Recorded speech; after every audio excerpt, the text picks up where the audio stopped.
घंटे भाषण दिया, लड़का उठा एक लाइन में लालू जी को निपटा दिया। लालू जी जैसी माइक पे आए, नरेंद्र मोदी, नरेंद्र मोदी, भाइयों बहनों अच्छा दिन, नरेंद्र मोदी कब अच्छा दिन आएगा कब? नीचे से एक लड़का उठा, बोला जी 9वीं फेल आपका लड़का डिप्टी सीएम बन गया था और कितने अच्छे दिन लोग। वाह क्या बात है, वाह वाह वाह। एक और नेता है, वीपी हैं नवजोत सिंह। मैं दिल्ली में रहता हूँ, हम तो टेंशन लेते ही नहीं भाई साहब। हम लेते हैं क्या? हमने तो टेंशन को 11 साल से सीएम बना रखा था। भाई साहब हमारा किसी पार्टी से कोई लेना देना नहीं है। एक तो ये हमारी आंटियाँ भाभियाँ सारी सामने बैठा दिया आपने, और इतनी दूरी, इतना कम गैप किसी कभी समझ में नहीं होता।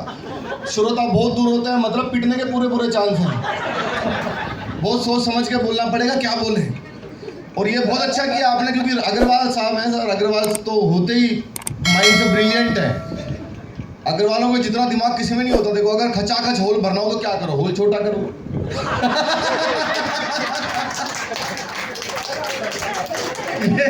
हाँ, और क्या, ये तो स्टेडियम में भी करवा सकते थे, पर इनको पता खचाखच भरना है। अब ये खचाखच भर गया। मैं और बताता हूँ, और अगर पब्लिक बाहर तक खड़ी कर रही हो तो उसको भी आधा कर दो, आधी पब्लिक बाहर खड़ी हो जाएगी। तो हमारी पब्लिक बाहर तक खड़ी हुई थी। तो आज इस खचाखच भरे हुए हॉल में आए हुए सभी लोगों को प्रणाम। और हमारी महिलाएं बैठी हैं सामने, माताएं बहनें बैठी हैं। इनको महिलाओं को पहुंचाना तो बहुत मुश्किल काम है। दिल्ली वाली महिलाओं को तो और भी ज़्यादा मुश्किल काम है। इनको मेकअप करने वाले भी समझा के भेजते हैं, ज़्यादा हंसोगे तो चेहरे के पीओपी की हमारी कोई गारंटी नहीं। भाई साहब अपनी उम्र कोई ठीक नहीं बताती, किसी से पूछ लेना आप। सर आपकी हमारी भाभी जी ने भी नहीं बताई होगी, कभी घर जाके पता करना असली उम्र। कईयों को तो मरने के बाद जब संदूक में पुराना सर्टिफिकेट मिलता है तब पता लगता 10 साल बड़ी थी।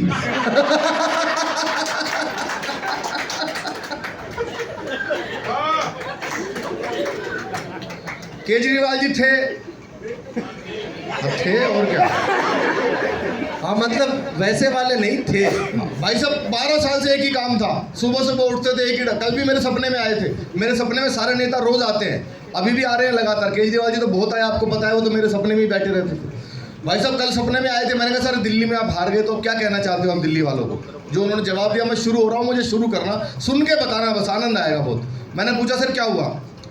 आज मैं आईपी एक्सटेंशन के सामने अपना पश्चाताप करना चाहता हूँ। अच्छा, सारी दिल्ली के सामने पश्चाताप करना चाहता हूँ और एक बात कहना चाहता हूँ बिंदल साहब के सामने। अगर मैंने कोई घोटाला कर दिया और अभी साबित नहीं हुआ है, अगर कोई घोटाला साबित हो जाए, अगर कोई करप्शन साबित हो जाए, सबके सामने कह रहा हूँ सरेआम फांसी दे देना मनीष को।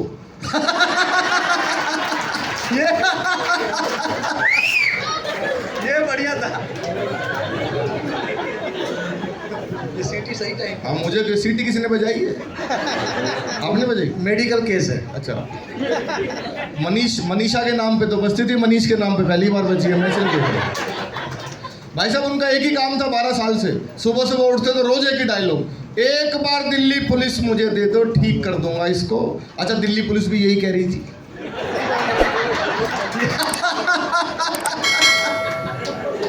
तो मैं नेताओं की मिमिक्री करता हूँ। आइए सबसे शुरू करते हैं। सबसे पहले कहाँ से शुरू करें?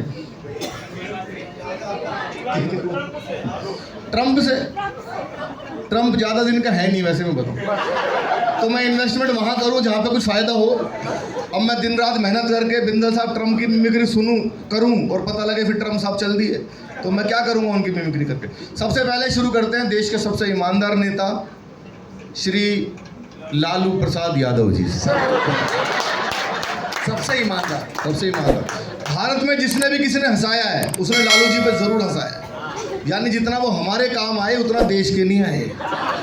एक बार लालू जी भाषण दे रहे थे, सामने प्यारे प्यारे बच्चे बैठे थे। कविता भी सुनाऊंगा उसके बाद आपको, लेकिन पहले जिसके लिए मुझे बुलाया वो कर दो। लालू जी ने 1 घंटे भाषण दिया, लड़का उठा एक लाइन में लालू जी को निपटा दिया। लालू जी जैसी माइक पे आए,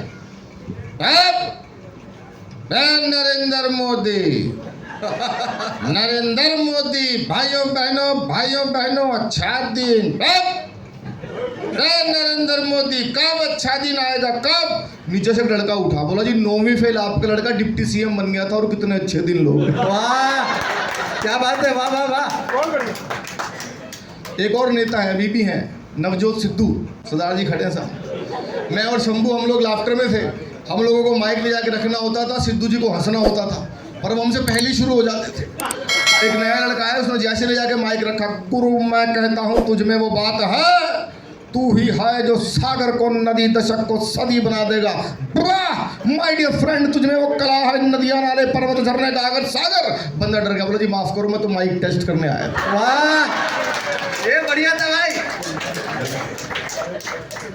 अच्छा सर, एक दो नेता तो देश में ऐसे हैं जिनका भाषण 15-15 मिनट तक समझ में नहीं आता। एक तो स्वर्गीय मुलायम सिंह जी, अब तो चले गए वो। एक और अभी भी हैं, राजस्थान के पूर्व सीएम श्री अशोक गहलोत जी। भाई साहब समझ में नहीं आता। अभी पिछले दिनों उनसे पत्रकारों ने पूछा जी राजस्थान में क्या हुआ, ये वही हमारे राजस्थान के अंदर राजस्थान के अंदर जयपुर से की जो हम बात बताते, दिल्ली के जाके सुनेरी से मिल के रावली से मिल के आके वापस जब आते तो बोले आप तो हार हो गए। कुछ समझ में आया, थोड़ी टीवी की आवाज़ तेज की, मैंने शायद अब समझ में आया, वो दोबारा शुरू हुए। ये वही हमारे राजस्थान के अंदर ये हमारी चली हुई जाके राहुल से मिल के जब आते हैं, उसके बाद जब सुनेरी से मिल के वापस जाते तो बताते आप तो हार हो गए। अब आप समझ गए होंगे वो क्यों हारे। अब एक तो मिमिक्री के मैं आपको एक्सक्लूसिव सुनाता हूँ। अब आप सब लोग सेट हो गए हैं, अपनी अपनी जगहों पर बैठ गए हैं, जो अपने शायद कभी किसी कलाकार के मुँह से सुनी हो, माँ सरस्वती की कृपा हुई। एक ऐसी मिमिक्री है भारत के रक्षा मंत्री राजनाथ सिंह जी की मिमिक्री। पहले भी मैं आया था, एक बार मैंने की थी। राजनाथ जी की मिमिक्री मेरी बहुत पसंदीदा है। जब मैंने पहली बार आज तक पर की थी तो स्टैंडिंग ओवेशन मिली थी मुझे। आपको लगे कि भारत के रक्षा मंत्री परंपरा के 150वीं काव्य गोष्ठी के उपलक्ष्य में आ गया तो मुझे बताना। देखना सर, जब राजनाथ जी लोकसभा में भाषण देते जी, अध्यक्ष महोदय, वाह तालियां बजनी चाहिए थी। अध्यक्ष महोदय, जहाँ तक प्रश्न है पाकिस्तान का, तो मैं सारे सदन के समक्ष यह डंके की चोट पर कहना चाहता हूँ अध्यक्ष महोदय कि पाकिस्तान से अब कश्मीर पर कभी कोई बात नहीं होगी। बात यदि होगी तो पीओके पर होगी, कश्मीर पर कभी कोई बात नहीं। जिंदाबाद। अच्छा, एक मिमिक्री तो ऐसी है पूरे भारत में किसी ने नहीं की। हो सकता है कर भी रहा होगा तो कर नहीं पा रहा होगा, उसके लिए 56 इंच का सीना चाहिए। अमित शाह जी की आवाज़ मेरी बहुत पसंदीदा मिमिक्री है। जब भी मुझे मौका मिलता है कहीं टीवी पर भी तो मैं हर जगह उसको करता हूँ। आजकल मेरी बहुत फेवरेट मिमिक्री है। उनका 2 रूप दिखाता हूँ। पहला वो जब यहाँ पर आपसे वोट मांगने आते, आपने सबने उनको वोट मांगते हुए सुना है, आपको आंख बंद करके लगे कि भारत के लोकप्रिय गृह मंत्री आ गए तो मुझे बताना। दूसरा, वो इस गोष्ठी में आते तो आपसे कैसे बात करते, देखना जब वो रैलियों में वोट मांगते हैं। देखिए मंच के सामने मौजूद बुजुर्गों, एक मिनट बीच में नहीं रुको, एक मिनट, व्हाइट टी शर्ट एक मिनट रुको। मंच के सामने मौजूद बुजुर्गों, माताओं, बहनों और मेरे जिगर के टुकड़े जैसे युवाओं, मैं आपको बहुत शुभकामनाएं देता हूं और इतना ही कहना चाहता हूं, ये राहुल बाबा कहते हैं इनको विकास दिखाई नहीं देता है। राहुल बाबा, आपको कभी विकास दिखाई नहीं देगा, आपकी आंखों पर तो इटालियन चश्मा चढ़ा। जिंदाबाद। तो मेरे साथ दोनों हाथों को उठाइए, उठाइए, संकल्प की मुट्ठी बीचिए और पूरी ताकत से प्रचंड आवाज में बोलिए, भारत माता की धन्यवाद। वो यदि यहाँ पर आते तो आपसे कैसे बात करते हैं अमित शाह जी? देखो भाई, परंपरा गोष्ठी वालों, आईपी एक्सटेंशन के लोगों, मैं आपको इस गोष्ठी के 150वें जन्म दिवस की हार्दिक शुभकामनाएं देता हूं और इतना ही कहना चाहता हूं, जितने भी लोग यहाँ पर हैं और तालियां नहीं बजाएंगे उनको हम देखेंगे।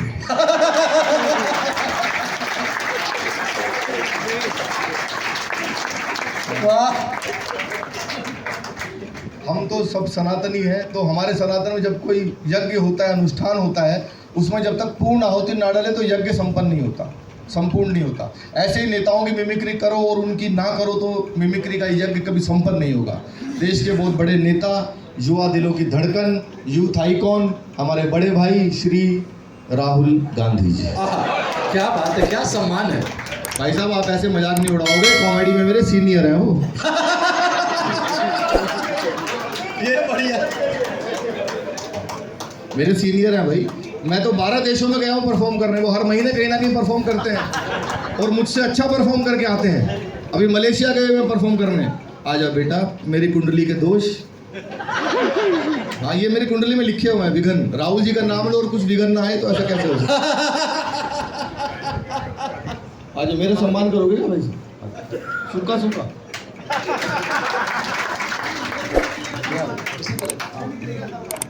चलो, हाँ मेरा थोड़ी है, मिमिक्री का है, भाई साहब ने बता दिया। जल्दी जल्दी रख दो भाई। हाँ रख दिया। खुशबू नहीं आनी चाहिए इनमें से। राहुल जी यहाँ पर आते क्योंकि परंपरा गोष्ठी है, कवि सम्मेलन की गोष्ठी है, परंपरा है इतनी बड़ी। आपको कवि सम्मेलन और कवि गोष्ठी समझाते और आप समझ जाते तो मुझे बताना। बुलाओ राहुल जी को, जल्दी जल्दी कर लो भाई। 3 चम्मच डाल के गया ना मीठा की चाय में। शंभू मांगता रहेगा, इसके लिए चम्मच नहीं लेके कोई बात। राहुल जी यहाँ पर आते और आपको कविता समझाते तो कैसे समझाते? स्वागत। देखिए भैया,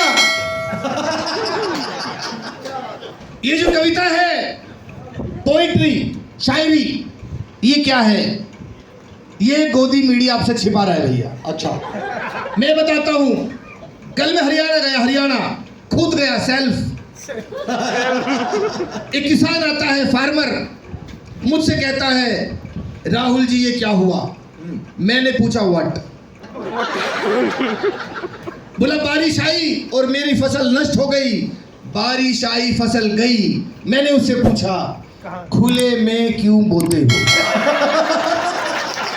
क्या बात है, वाह वाह वाह वाह वाह वाह। एक बार तालियां जोरदार बजनी चाहिए। जिंदाबाद। वो समझ गया, वो समझ गया भैया। मुझसे बोला, इज्जत से सम्मान से बोला, भाई साहब आप जाइए। ये है पोइट्री, खत्म, टाटा, बाय बाय। अब आएगा मजा। ये मजा मैं सबको दूंगा जलेबी की फैक्ट्री में भैया। लेकिन एक आवाज़ है जो पूरी दुनिया में गूंज रही है। मैं बहुत जल्दी जल्दी, क्योंकि मुझे टाइम का मैं बहुत डिसिप्लिन सिपाही हूँ, जितना समय दिया गया उतना ही लूँगा। एक आवाज़ है जो पूरी दुनिया में गूंज रही है, हमारे प्रधानमंत्री मोदी जी की आवाज़। जो पसंद करता है वो तो सुनता ही है, जो नहीं पसंद करता वो 2 बार सुनता है।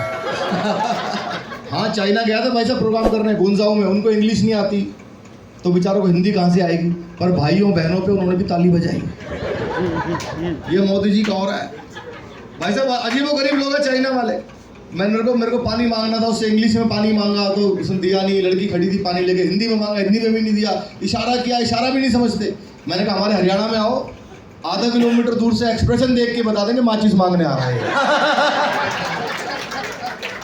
उनको पता ही नहीं बेचारों को। मोदी जी यहाँ पर आते तो मैं कोशिश कर रहा हूँ आपसे कैसे बात कर। स्वागत। भाइयों बहनों, आहा, मेरे देश में आहा, और देश की राजधानी दिल्ली में और दिल्ली के आईपी एक्सटेंशन में, आईपेक्स भवन में परंपरा की 150वीं गोष्ठी है। तो मैं मेरी और 135 करोड़ भारतीयों की तरफ से आपको शुभकामनाएं देता हूं। वाह वाह वाह। शानदार कार्यक्रम चल रहा है जी। दीपक सैनी प्रस्तुति दे रहे हैं। दीपक सैनी को बुलाना चाहिए कि नहीं बुलाना चाहिए? बुलाना चाहिए कि नहीं बुलाना चाहिए? बुलाना चाहिए। हर कार्यक्रम में बुलाना चाहिए जी, और इतना मोटा लिफाफा भी देना चाहिए। हाँ, लेकिन वो लिफाफा 10 का रहेगा, 10 के नोटों वाला। अगर ये 10 की गड्डी है तो आज रात से बंद।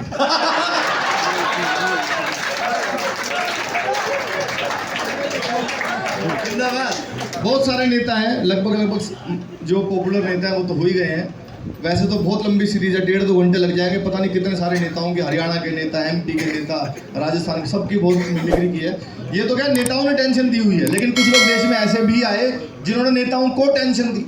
खाली नेता थोड़ी टेंशन दे रहे, जैसे बाबा रामदेव, हाँ बाबा कम टेंशन थोड़ी दे रहे हैं। बाबा ने एक बार मंच बनाया हुआ तो सबको योग सिखा दे, करो योग करो। बाबा कहते योग करो, बड़े बाल लंबे खड़े हो जाएंगे। तभी बाबा की एक आंख फड़कने लगी। किसी ने, बाबा आपकी आंख में कुछ प्रॉब्लम है क्या? नीचे बैठ जा, कपाल भाती कर रही है। तभी बाबा के पास एक फोन आया, बोला देश के सारे नेता आएंगे, अपनी अपनी समस्याएं बताएंगे। बाबा ने कहा बुलाओ सारे नेता सामने। बाबा मंच पे, नेताओं ने कहा बाबा हमें भारत से करप्शन बिल्कुल खत्म करना है, क्या करें बताओ? कुछ नहीं करना, पहले चटाई बिछाओ, पूरी बिछा, लंबी बिछा, लंबी। अब अपना पेट धीरे धीरे अंदर करे, इतना भी नहीं कि वापस आए तो किडनी भी पहचाने से निकाले। तभी एक नेता खड़ा हुआ, बोले बाबा पेट अंदर बाहर करने से करप्शन कैसे खत्म होगा? करता जा, पेट तो कम होगा। बाबा ने अनुलोम विलोम, कपाल भाती, प्राणायाम खूब करवाया। एक दिन अचानक उठे, बाहर निकल के देखो करप्शन बिल्कुल खत्म हो गया। एक नेता ने कहा बाबा कैसे हो गया? तुम सारे यहाँ बंद हो, फैलाएगा कौन?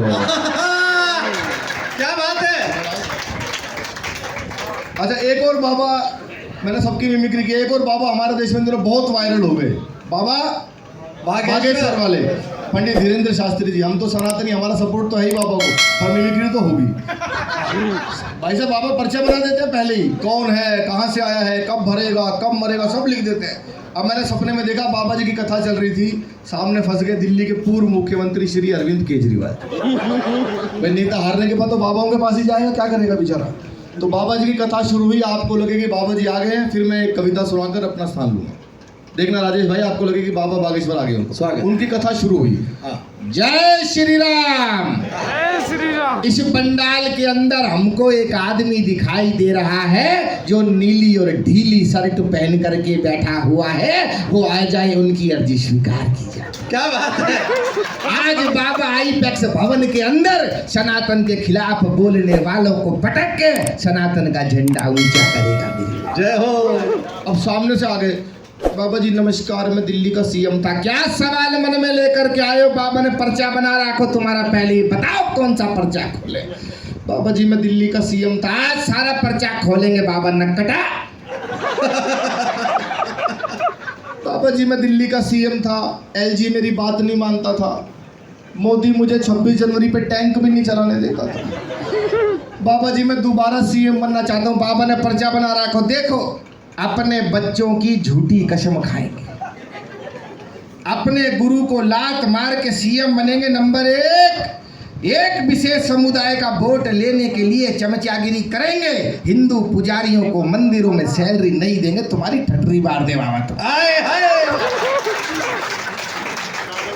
बाबा जी मैं दोबारा सीएम बनना चाहता हूँ। एक मंत्र बाबा दे रहे हैं, उसका जाप करो दिन में 3 बार, शायद कृपा हो जाए। बाबा जी कौन सा मंत्र है? हर हर मोदी, घर घर मोदी।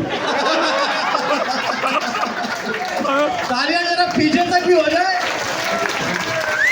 जय हो। हंगामा। वो कह रहे हैं योगी जी की कर दो। अभी कल उत्तर भाई प्रदेश साहब, में कार्यक्रम है इसका। हमने नया घर बनवाया है अभी। कोशिश करता हूँ, मैं योगी जी की बहुत ज़्यादा करता नहीं मिमिक्री, लेकिन चलो भाई साहब कह रहे हैं पीछे से तो मैं कोशिश करता हूँ। कोशिश कर रहा हूँ, थोड़ी बहुत कम भी निकले तो कोई बात नहीं, प्रैक्टिस करत करत अभ्यास के जड़मती बहुत सुझाव। स्वागत। उत्तर प्रदेश के अंदर भगवान श्री राम का भव्य मंदिर बन गया है। आज उत्तर प्रदेश के अंदर किसी गुंडे माफिया की हैसियत नहीं कि सड़कों पे सर उठाकर चल सके, धमकी तो बहुत दूर की बात है। आए हाय। जिंदाबाद। क्या बात है। कोशिश की है। ऐसे तो बहुत सारे नेता, शिवराज सिंह चौहान की भी की है, खट्टर साहब की भी की है, नायब जी की भी की है, मनोज तिवारी जी की भी, पता नहीं कितने लोग ऐसे, तो बहुत लंबा समय हो जाएगा। एक कविता में सुनाऊंगा जरूर, क्योंकि परंपरा कवि गोष्ठी है और कविता है सर। मायावती कुछ बोले तो उनकी मिमिक्री हो। बढ़िया बढ़िया। मायावती जी तो कोप भवन में बैठी हुई है, उनकी क्या मिमिक्री करे। तो एक कविता जरूर सुनाऊंगा, क्योंकि परंपरा कवि गोष्ठी है और मैं कवि भी हूँ और मैं लगातार कविताएं लिखता रहता हूँ। वो बात अलग है, सुनाने का मौका बहुत कम मिलता है। क्योंकि मैं जब भी कहता हूँ एक नई कविता लिख के ला लो, कहते हैं भाई राजनाथ सिंह की मिमिक्री कर दे, कोई कहता है भाई टिकैत की मिमिक्री कर दे। तो मैं चलो, लेकिन मैं इस फेस को भी इंजॉय कर रहा हूँ, ये भी ईश्वर ने मेरे हिस्से में लिखा है तो मैं ये भी कर रहा हूँ। कविताएं मैं लिखता रहता हूँ, मैं एक कविता आज जरूर सुनाऊंगा, स्वागत। क्योंकि आपकी 150वीं कवि गोष्ठी और आप कविता के बीच बो रहे हैं, आप साहित्य की इतनी सेवा कर रहे हैं। लेकिन अगर जो यूथ इस समय भटका हुआ है, यूथ को कुछ मतलब नहीं है, यूथ सिर्फ गाली जहाँ दी जाती है उसको कॉमेडी समझता है, जितने ज़्यादा गाली वाले सिंगर होंगे वो उनको समझता है बहुत बड़ा सिंगर है, उसको पता नहीं है। यूथ के पास टाइम ही नहीं है सोचने समझने का क्या अच्छा है क्या बुरा है, वो इतना बचपन से इतने झंझावातों में बेचारा घिरा हुआ है। तो ऐसे में अगर ऐसे चलता जाएगा तो हमने नेताओं पर कॉमेडी की, हंसाया लोगों को, पुलिस पर हंसाया, सब पर हंसाया, मैं अपने ऊपर आपको हंसाता हूँ, कवियों का क्या हाल हो जाएगा। इसलिए भैया मैंने तो मिमिक्री करनी शुरू कर दी, तुम अपना देखो।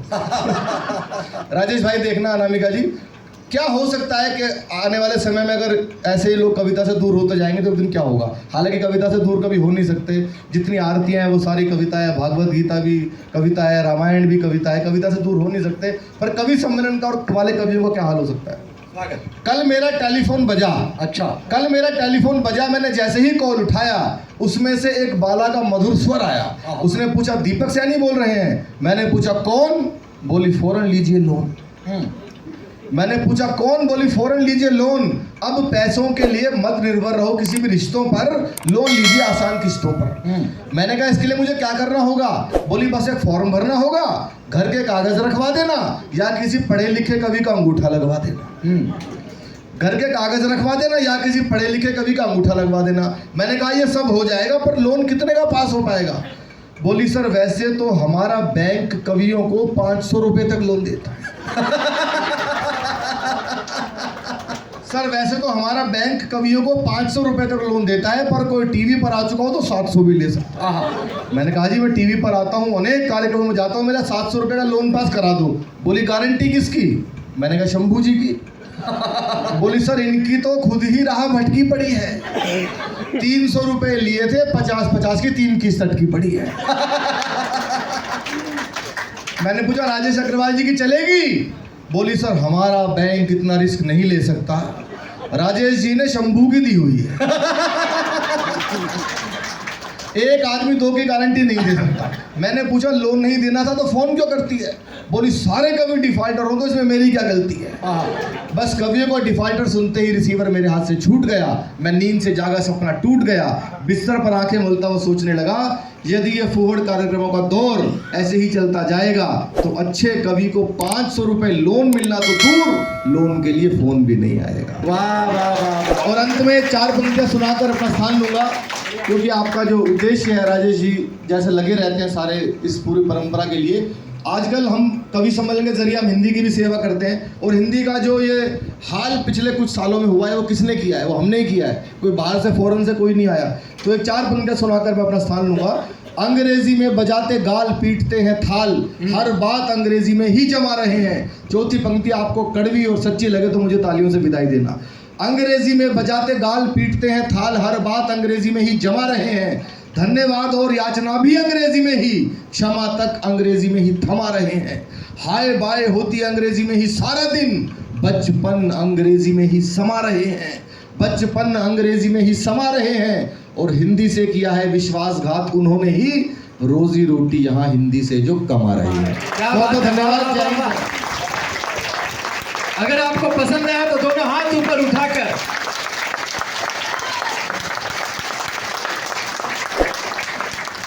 दीपक सैनी उस जलवे का नाम है जो तनाव भरे चेहरों को मुस्कुराहट में बदलने में माहिर होता है और मिमिक्री के साथ